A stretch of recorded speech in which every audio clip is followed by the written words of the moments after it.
Сәлем достар, сәлем. Бүгін бер қазақ боламыз деген челлендж түсіреміз. Алып кеттік.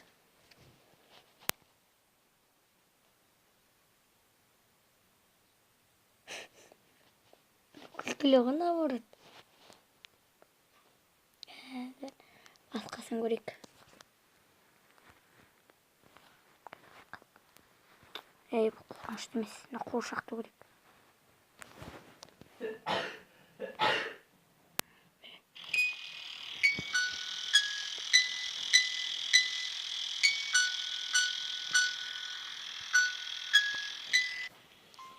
Мен түнімен университеттің химиялық лабораториясында жұмыс істедім. Жаңа жылға дейін жаңа галлюциногендерді зерттеу керек еді. Бір кезекте менің басым қатты ауыра бастады. Құлағым шулай берді. Курткамды киіп алып далаға таза ауамен серуендеп қайтуға шештім. Далада нағыз қысқы аяз тұрды. Ағаштардың бұтақтары қырауланып тұрған. Айналада бәрі тып-тыныш. Далада ешкім болмаған.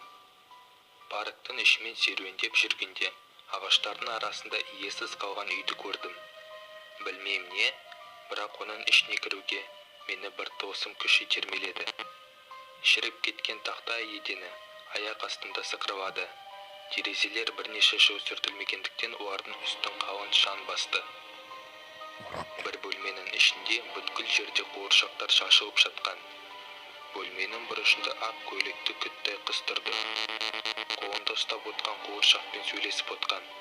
Менің қадамымды естіп, ол маған қарай бұрылды. Мен ойладым, ол күттай қыз деп, бірақ оның түрі әжім-әжім, қорқынышты, сұмдық кемпірдің түрі болған. Оның көздері оттай қызыл түсті. Өзінің ұзын және өте жұқа тілімен ол жыландай ысылдады. Қуыршақтар өз орындарынан тұрып, бір-бірінің қолдарынан ұстап мені қоршап қысай бастады.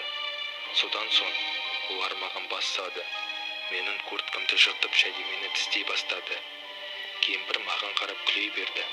Содан ол маған бұлай деді: Сен әлі біздікі емессің.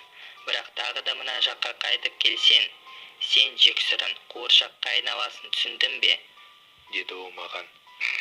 Сен көріп отқан қуыршақтар, олар бұрын адам болған.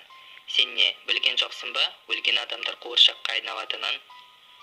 Мен бар күшімді салып қуыршақтардың қолынан шығып қашып кеттім. Осыдан соң мен қуыршақпен ойнап жүрген қыздардан аулақ жүремін. Бұл бейнеролик ұнаса, менің арнама жазыл, лайк бас, және ВК-дағы группама тіркел. Көріскенше, қайырлы түн.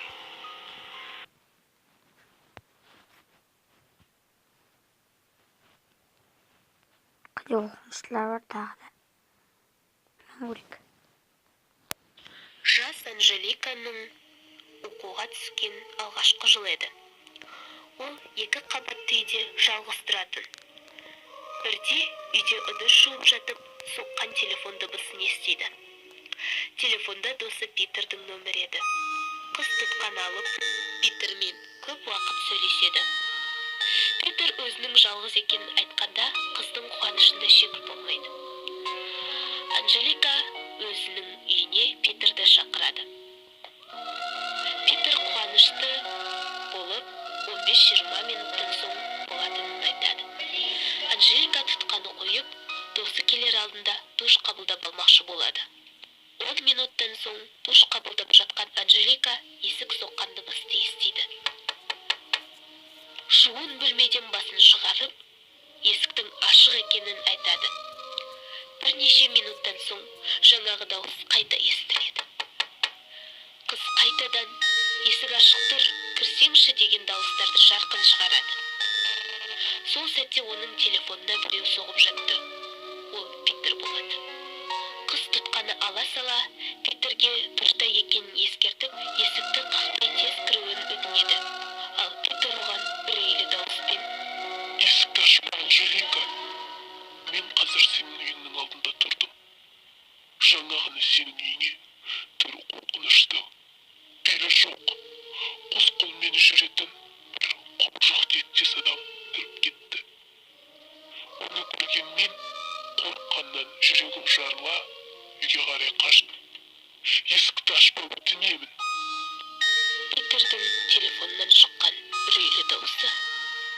Анжеликаны қорықпасқа қалдырмады. Қатты қорыққан Анжелика есікке жақындай бергенде есік қағуы тоқтады. Бірнеше минут өткен соң Анжелика бар күшін жинап есікті қорқынышпен ашады. Сол сәтте баспалдақтан өрмелеп келе жатқан біреуді көреді. Оны көрген Анжелика жүрек шыдамай дәл сол жерде жан тапсырады. Dostlar, осымен видео аяқталды. Достар, қатты қорықтым.